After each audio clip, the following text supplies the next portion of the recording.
I'm optimistic about our first caller, who's Christian is his name. Christian's calling from Georgia with reasons to believe in God. Hey, Christian, how are you? I'm doing quite well. Can you hear me? We can. Awesome. Yeah, I mostly just wanted to, it's kind of a lazy Sunday for me too, admittedly, but I wanted to kind of just get your opinions. I know that you have said in the past many times that you're not convinced of God, and that's understandable, but I'm curious, at least from your experience, what have you heard from other people, who try to, because you speak to a lot of very smart theists and such, what arguments maybe did they give that while you were maybe not convinced by, you thought at least were hey, this is actually very compelling, or it's understandable why someone would believe this, rationally, you know what I mean? Well, none really, because obviously I'd changed my mind. I don't know if you're standing outside in the wind or whatever, but I had my van on, sorry. Things like, essentially first cause arguments, I understand why people understand them, but I also understand why they shouldn't. And so I there's a number of different versions of different arguments that people have given where it's I can see why that would be compelling, but I can't help but spot this obvious flaw. And so if I've constantly been in a position where there's been no valid and sound argument that I accept, then by definition, there is no argument that is reasonable that warrants belief, at least as far as what I've been presented. But some are certainly better than others in the sense that the notion that why is there something rather than nothing?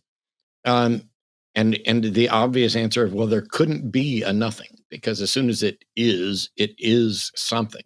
So in some form or another, the notion of there being a nothing is already just, it's as paradoxical as a liar's paradox, from an epistemological standpoint. And so when I hear people talk about, oh, well, something must have made it. Okay. There needs to be some explanation for why there exists the current state of the universe, but there may be things that are beyond our ability to investigate. And so how did you determine that the best explanation for the origin of the universe is a thinking being, agent God who cares about this and has inspired those things? Sure. That's interesting. To say in the extent of your career, zero. That's actually, I didn't expect that. That's actually pretty interesting. I know you're with another speaker or co-host, but I'm curious to hear what they would have to say. Can you? Yeah. I think Owen. What do you think? I think that the most convincing to me throughout my history as a Christian and then, questioning and then an atheist, most convincing has been probably the first cause. And the reason that was so convincing is only because I live in this culture where Christianity is assumed. And I grew up kind of just understanding facts of the world around me as being based around a God. So when you exist in that environment your entire life, it only makes sense that, that something was there and something created you. Now, eventually you learn about evolution and you learn that there's literally no reason to accept any of this. And I got to the point where I realized that it's no different than claiming that a pink dragon exists and that the pink dragon created us or whatever. That my whole reason for believing all of this stuff was solely because of the culture that I grew up in. There is no other reason for it. And when I got to that point, I just realized that, I could throw it all out. So I guess that one is probably the one that kept me in for as long as I was. But once I kind of disconnected myself from the culture, realized that all my experiences were based on the culture I lived in, it kind of fell apart. And you would also, I guess, would you second Matt's sentiment in saying that as you see it now, like there is like zero, like no reason to believe in God? Like, would you say that today? Like, I guess in your understanding of like the world and how arguments usually run and stuff like that. Like, would you go so far as to say there are zero arguments that are like compelling, at least? I don't know about Matt, but I would say no. There are none. Certainly none that I've seen. I am open to listening. I'm opening to finding these arguments, but there simply aren't any. And when you reframe the issue into a completely different scenario, try to create an analogy where you're separated from your cultural understandings, you start to realize how absolutely absurd it is to make the claims that are being made. And that I suppose that it's, there are some things that could prove that there's a God, but they're so far-fetched. It's like finding a rabbit in the Precambrian era of the fossil record, for example. Like, it's just not going to happen. If it does, we can reevaluate when we get there. But I'm literally betting my life that this isn't factual, that this isn't going to happen. So I would say no, there aren't any good reasons to believe this. Do you have anything to say about it, Matt? No, I'm with you. I'm, if you called in to talk about, reasons to believe in God, if you're a God believer, what reason have we missed? What non-fallacious argument supported by evidence is out there that we're missing?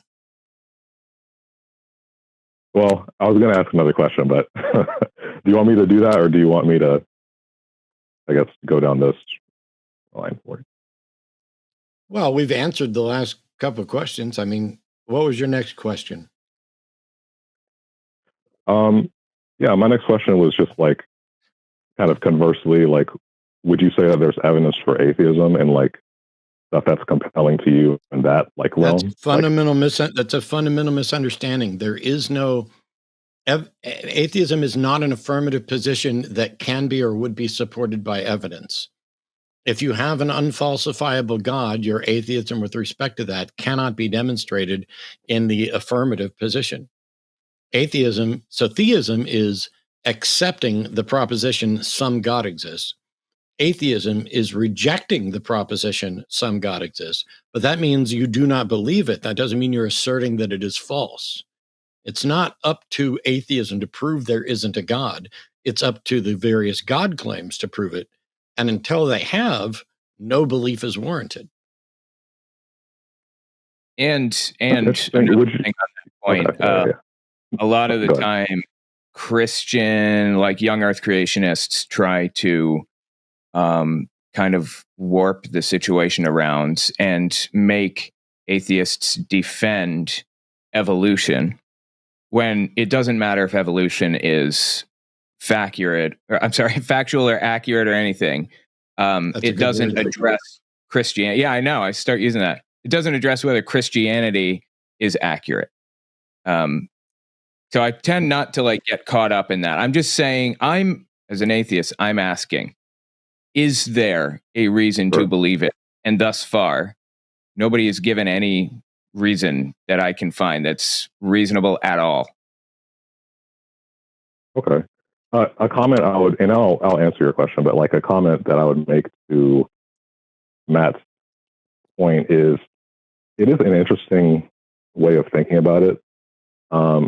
Like in the literature, like you have people like Paul Draper or, Gray Mackey, like they try to prove that there is no God, right? Like, would you say that they're like in the wrong for like doing that? Or there's no problem at all with attempting to falsify falsifiable gods, but if they're trying to falsify unfalsifiable gods, then they are engaged in a fruitless effort.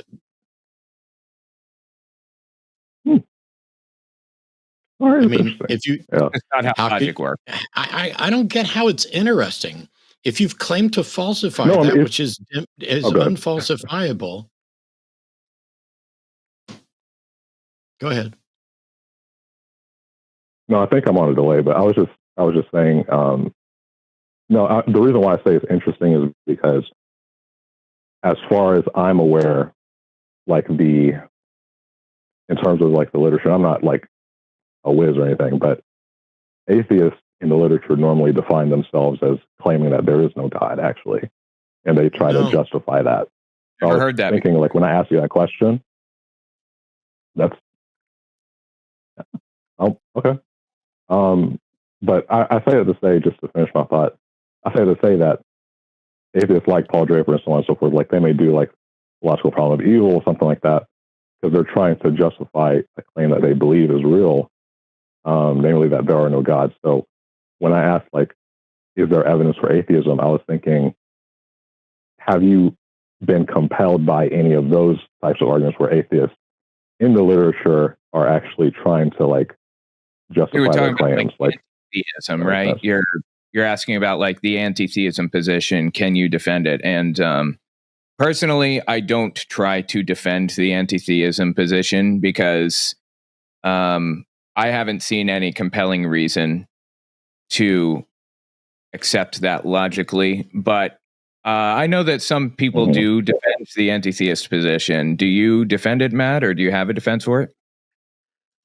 I can and have. It's unnecessary. It's a shifting of the burden of proof. Why would you ever do it until there's such? As long as the case of here's the reason to believe in a God is unwarranted. I don't need to run around and try to prove there's not a Bigfoot or not a Loch Ness monster, that there's not fairies, that there's not goblins, that there's not a supernatural realm. If in fact what they're advocating is untestable and unfalsifiable, it's a futile exercise to even try to falsify it. And if they have a falsifiable God and you can knock it down, cool. Haven't we done that over and over again? I don't see that the positive defense of a strong atheist position is never going to knock down an unfalsifiable God. It can only knock down a falsifiable God. And I don't know that anybody's presented a falsifiable, testable God. And so once again, we're back to what reason have we missed to believe that a God exists? What reason do we have? Just making sure that I understand your point. Like, what reason do we have to believe I'm that there's a asking you God what reason. that you've missed What before? reason do you? Asking you what reason do you think that we have missed that warrants believing in a God? That's kind of tough because I don't know how much you have been exposed to. Well, And let's that's kind of just why I assume wanted to that ask, like, since I'm 55, I walked down the aisle at the age of 5 and accepted Christ into my heart, was active in the church till I was 30, and that I'm one of the foremost debaters on the planet who've done thousands of shows and taken thousands of calls and sat down with the top apologists and debaters on the planet, as well as just the average Joe, that I've been exposed to quite a bit. So without messing around about you don't know what's in my head, true, I'm asking you to speculate about what it is, what convinces you that there's a God that should also convince us. That's a better way to phrase it.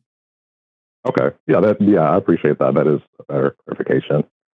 Well, several things convince me. It's not just one thing, but one thing that I do tend to think about at times is ideas about like the nature of like consciousness and like how like what maybe the consequences of reducing that just to like a I'm material sorry, state of Christian. affairs would One of be. the things is that I'm not looking for ideas about thoughts about like nature of like consciousness. I'm looking for arguments supported by evidence that compel the acceptance that a God exists. Do you want me to like make a syllogism or something, or like I thought I was just going to explain like where I'm coming from. So I'm looking for Like, do you want reasons to, to like, do believe. you want a deductive argument or something? I'm looking for reasons to believe in a God. When I ask someone, what reason do you have for believing in God? And then you say, well, there are many of them. One of the things is that I like to think about ideas like nature of none of that is an argument. None of that is evidence. None of it is in any way compelling belief. It sounds to me Okay, like so yeah, I laying get down. what you mean. I can posit something that I was thinking of, and it is an argument. It's not just I'm thinking about this. But I've been getting into like Dr. Luke Barnes's like fine tuning, like Bayesian fine tuning argument. Okay. Have you heard of that? Yeah. Fine tuning. Yep. Okay. Is there a unique version of it's a nice. Well, I appreciate it in the fact that it's a Bayesian argument, so it's not like it's not so much trying to prove something like in the deductive sense, but how I remember it is. There's a problem, though. There's a Christian, it won't matter. Sure. You can't do Bayesian analysis on a universe when you've got one universe. Yeah, you can. Why not? Because you don't have any priors.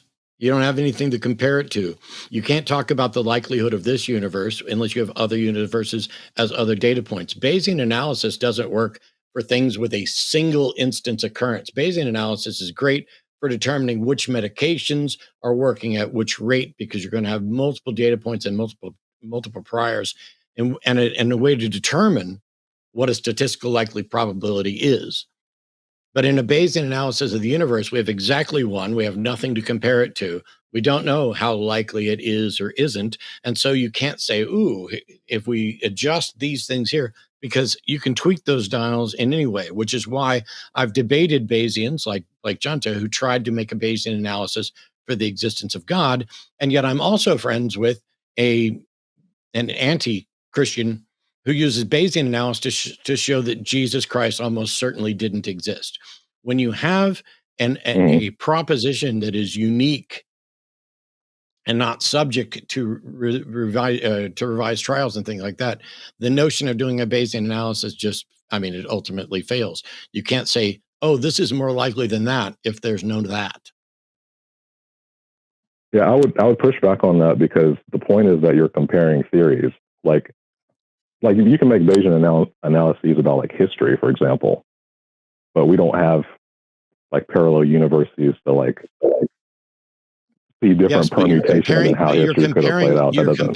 You're comparing similar events, and similar events occur in different people's lives at various points in history. Similar things like that get repeated. The origin of the universe doesn't have similar events. So you don't need something that's absolutely identical. You don't need to be able to sit in the multiverse and explore all the different universes to do it. You can, in fact, engage in some theoretical stuff, but you do not know what you can put in there. But to say, oh, you can look at historical events, yes, you can, if they're not unique. I think that's kind of missing my point. What I was saying was, like, the point of Bayesian analysis is to compare different theories with the background knowledge and your priors. So it's like, I understand what it is. I don't have access to another universe. Many times. If I may finish my thought, please. But I don't have another universe, but you can't actually. I don't need you to repeat your thought. I don't need you to repeat the error that I've already corrected. What else have you got? Yeah, I was saying that you were missing my point, because you focus. I'm not missing your point. I'm pointing out what's wrong with you. Any attempt to do a Bayesian analysis on the origin of the universe fails. What else have you got? Yeah, I would just reject that. I was going to explain. Then I will just reject you. Now what do? We both rejected this. What else have you got means what else have you got? I would like to talk about Luke Barnes's argument. I think it's actually pretty interesting. Okay. Well, then have them book a debate and contact me, because I've already rebutted this. What else have you got? If you've rebutted it, could you point me in that direction? Because I actually would be interested. I already just did it in this call, and I addressed it in debate reviews against Blake Junta, but I'm not here to do all your homework for you. What else have you got? Is there something specific that you're asking Oh for? my Like God, Christian. when you say what else Christian, have you got? what fucking reason do you have to believe other than the one you fucking given? Why is this so fucking difficult? God bless you. Yeah. I was God just confused bless at your me? question. That's all. Okay, I'm going to mute you because evidently my questions are too confusing. I asked you what reasons you had for believing that a God, reasons that we should accept as well. You presented as one of many a Bayesian analysis, and I pointed out why that would not be acceptable to me. And I asked, what else have you got? So I'm asking you, Christian, what other reason do you have for believing in a God that you think we should accept? You don't need to poll me for a list of anything else that might get rebutted or shut down because I've already told you I found none of them compelling or convincing or useful. But when I ask, what else have you got? If you don't have anything else, you should just say that. But if you're going to do this little tap dance of trying to quiz me, that's going to fail. So, what else have you got? What other reason have you got that you think should convince us that a God exists? Am I muted? No. Did I just ask you a fucking question? You don't have to ask if you're unmuted. Well, I just don't know. I don't want to speak to the void. You know, you know what I mean? I don't want to like talk and you can't hear me. So it's like I just want to make sure. Okay. You can't hear me though. Apparently. Yes. Thank you. I'm going to try to work with what I've got because that is a very open-ended question, but it's tough, admittedly, because I think that Dr. Luke Barnes' argument is fine, and I was going to explain why I disagree with you. Goodbye, Christian. Goodbye, okay. Christian. It's clear God that you bless have nothing else. Fuck you. Have a wonderful day. God bless Fuck you. Fuck you. God bless you. Your God God can't bless do you. anything. Your God can't even give you a way to interact in any reasonable sense. Your God can't give you a second reason when your first fails. Fuck you. I don't need Have a God blessed day, blessing. Matt. Have a wonderful Go day. fuck yourself. Bye. Go fuck yourself. There you go, Christian. Is that what you want?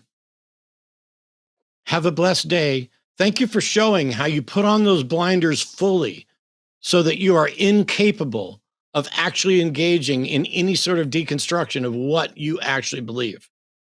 You cannot do. So Bayesian analysis requires a knowledge of priors and not just a single thing. You can use it in history because somebody becomes king or president multiple times and you can compare those things. Somebody gets sick or ill numbers of different times and you can compare those things. Not that they're identical, but because they're close, because they're similar. You have no similar comparisons of universes to compare to. So the best you can do is create hypothetical models, mathematical models of what you think a universe can be based on, what you think the likelihood of those universes are. The problem is that all of those are based on assumptions in this one that have never been borne out or demonstrated. So you don't actually have priors.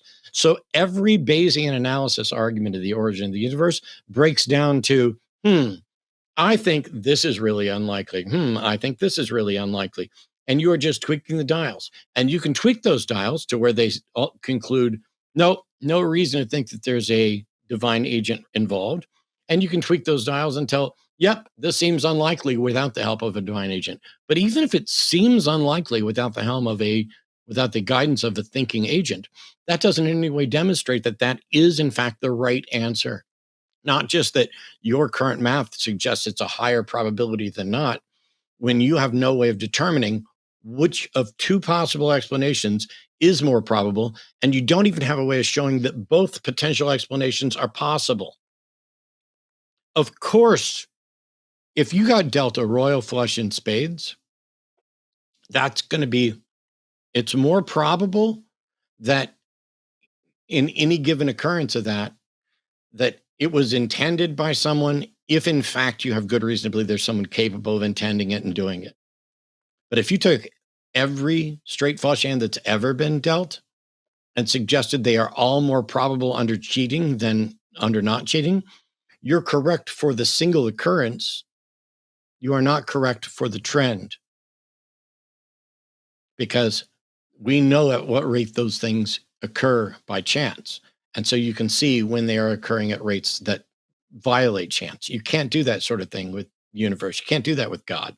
And this is why I'm going to shut that stuff down, because you can talk about how much you love Dr. Luke Barnes and I love his thing. Well, cool. Have him call in and defend it. Have him book a debate. I don't need to do debates by proxy, especially with models that cannot demonstrate what the people are trying to demonstrate from them. Have a blessed day.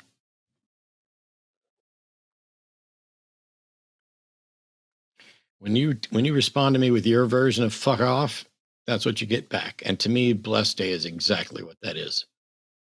Or I don't know bless your if heart. you're mute. Oh, there you go. I wasn't Yeah, sure Owen was muted. no, I'm here. I was gonna say, I guess this is kind of like, I guess it's a little bit like the Drake equation, where you have to plug in a bunch of variables. Do you think that's right, or is there like is it similar Bayesian analysis of fine tuning? It seems to me that it's kind of like, what are the chances that we'd be in this position? You're trying to calculate that on statistical probability, but it breaks down for the same reason that the Drake equation can't give us insight into the reality of it, right? A bit. I mean, the Drake equation isn't. Well, I would imagine there would be a version of a Bayesian analysis version of the Drake equation somewhere that somebody's done, and it's really the Drake equation. I think it's a great attempt at using kind of Bayesian analysis out there, and it's, hey, we know, or we can guess and approximate how many planets are going to reach this point and this point and this point and this point, and combine all those things. But all it can tell you is roughly how likely it is that there's life out there beyond Earth, including intelligent life. And if in fact there may be intelligent life beyond Earth and there may not be intelligent life beyond Earth, both of those situations are possible. But all the Drake equation is trying to do is tell you how likely it is that, to lean one way or the other. And it suggests that the building blocks of life are rampant in the galaxy, and that it would be incredibly unusual for there not to be some sort of intelligent life somewhere in the universe. But also, however likely it is in the universe, somebody also has to be the first. Maybe we're the first, maybe we're not. And so all you can say is, my probabilistic analysis of the likelihood of life in the Earth shows that it should permeate the universe at this rate, given what we know. And that's kind of what the Drake equation is doing. The likelihood that we would find any other planet like that is still, vanishingly small. So with the Drake equation, it sounds like we have way more variables to work with, and much more solid ground when going into Bayesian analysis of fine tuning. We're starting with basically nothing for the most part. Is that what you're saying? Yeah, in the sense that there's a lot of factors that we can know a lot about for something like the Drake equation, and yet there's still plenty of unknowns. For something like, what does it take to form a universe? It's the question itself may already be flawed. The universe may have always existed in some form or another, in much the same way that somebody wants to posit that a God always existed in some form or another, and it's just, hey, did time begin here? Is this just a local presentation? Is it a cyclical thing? Is it something generated by a multiverse? And so we can keep positing all these things without even knowing whether or not they're actually possible. Not philosophically possible in the sense that, well, you can't prove they're not, but empirically possible in the sense of, this is something that could exist in reality. And we would have to start from a universe level too, because there are a billion examples of planets that have Earth-like conditions. So we're talking about a universe-wide thing. We're not talking about an Earth fine-tuning thing, right? Yeah. And it's what's more interesting is that we know that because the way our universe is expanding, we know how it's going to die. And we know that there's going to come a time in the future where all of the information that we process from the cosmic microwave background radiation and all of that tells us about the origin of the universe, as best it can, it doesn't give us a complete story. But there's going to come a time in the future where people who are potentially alive don't have access to that information at all.